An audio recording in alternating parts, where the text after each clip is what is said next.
Assalamualaikum warahmatullahi wabarakatuh. Selamat datang kembali di channel Rubiati GBAI. Pada video kali ini kita akan membahas tentang prinsip pembelajaran dalam kurikulum merdeka. Bapak Ibu, prinsip pembelajaran berarti landasan berpikir, landasan berpijak dengan harapan bahwa tujuan pembelajaran tercapai dan tumbuhnya proses pembelajaran yang dinamis dan terarah. Nah, dalam kurikulum merdeka terdapat 4 prinsip pembelajaran yang seharusnya dipahami oleh seorang guru. Apa saja?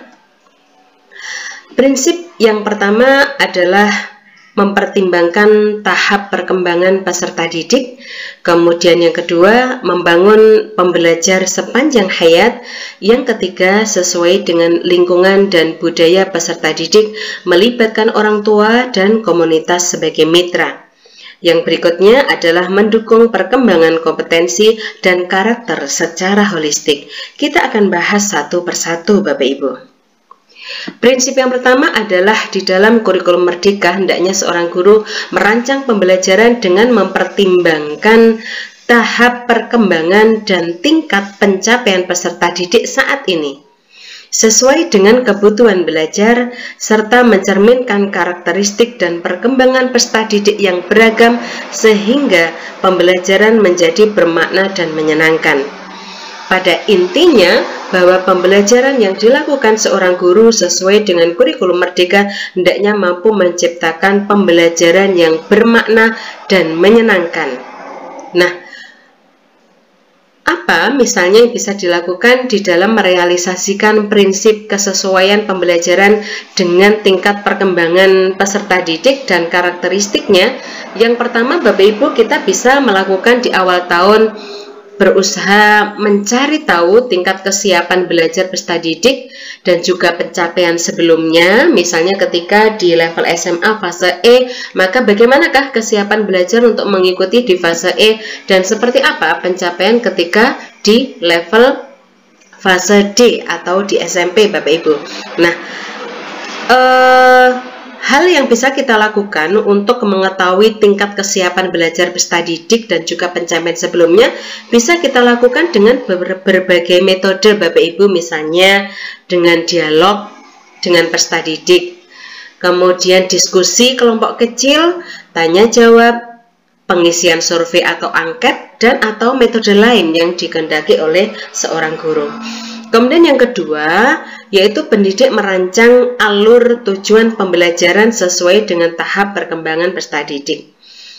Atau pada tahap awal, kemudian peserta didik dapat menggunakan atau mengadaptasi contoh pembelajaran atau alur tujuan pembelajaran dan modul ajar yang disesuaikan oleh Kemendikbudristek, Bapak Ibu. Kemudian pendidik merancang pembelajaran yang menyenangkan agar peserta didik mengalami proses belajar sebagai pengalaman yang menimbulkan emosi yang positif. Nah, inilah untuk tahap yang prinsip yang pertama yang harus diperhatikan seorang guru di dalam mendesain pembelajaran sesuai dengan kurikulum merdeka. Kemudian prinsip yang kedua, Bapak Ibu, bahwa pembelajaran hendaknya dirancang dan dilaksanakan untuk membangun kapasitas peserta didik agar menjadi pembelajar sepanjang hayat.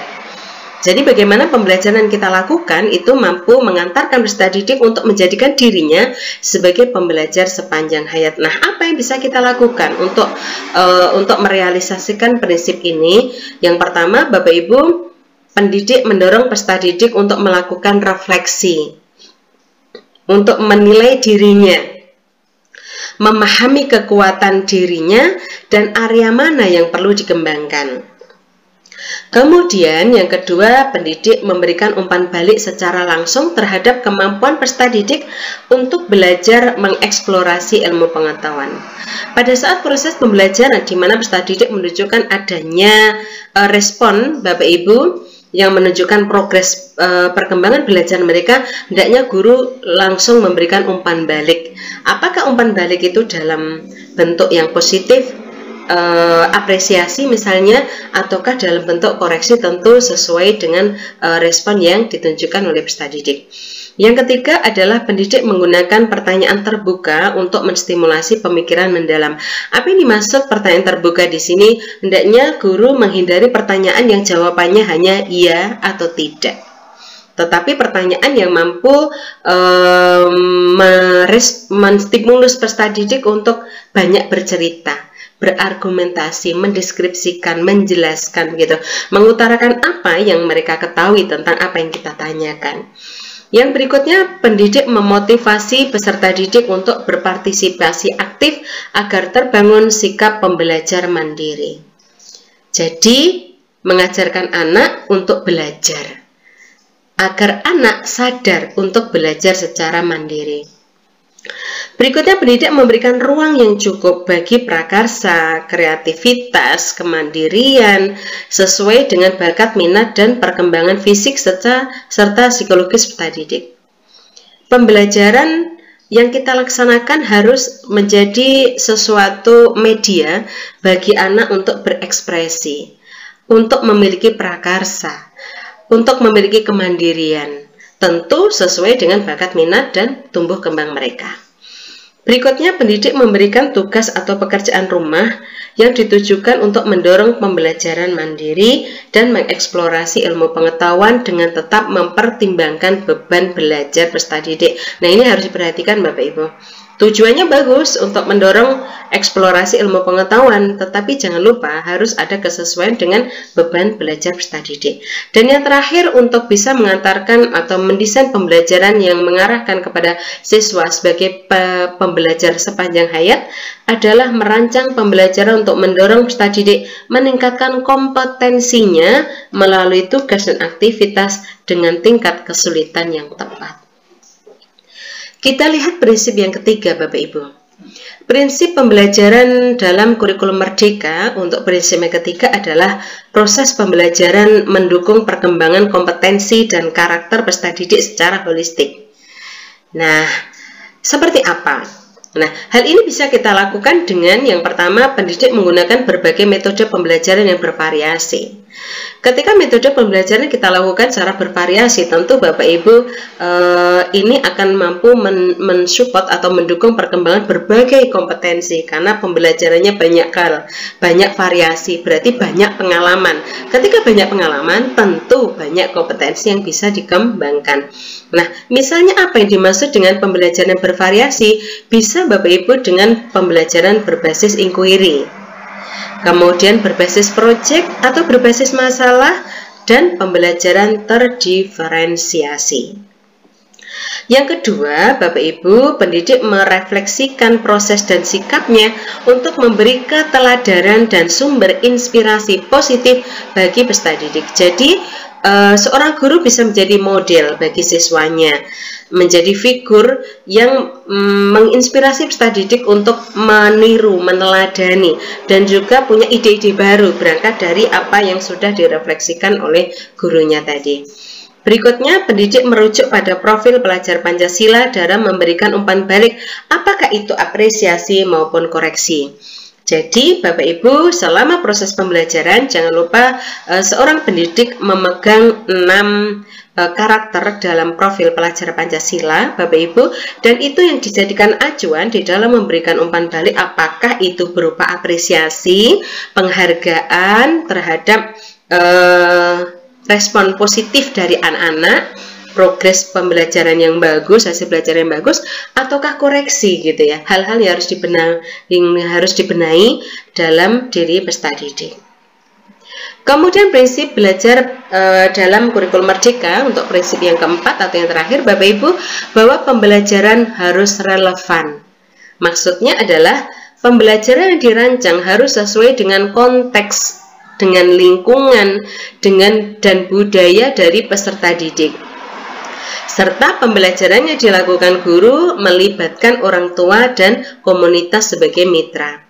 Bagaimana caranya untuk melaksanakan prinsip ini? Ini bisa kita lakukan yang pertama, yaitu pendidik menyelenggarakan pembelajaran sesuai dengan kebutuhan dan dikaitkan dengan dunia nyata, lingkungan, budaya yang menarik minat peserta didik.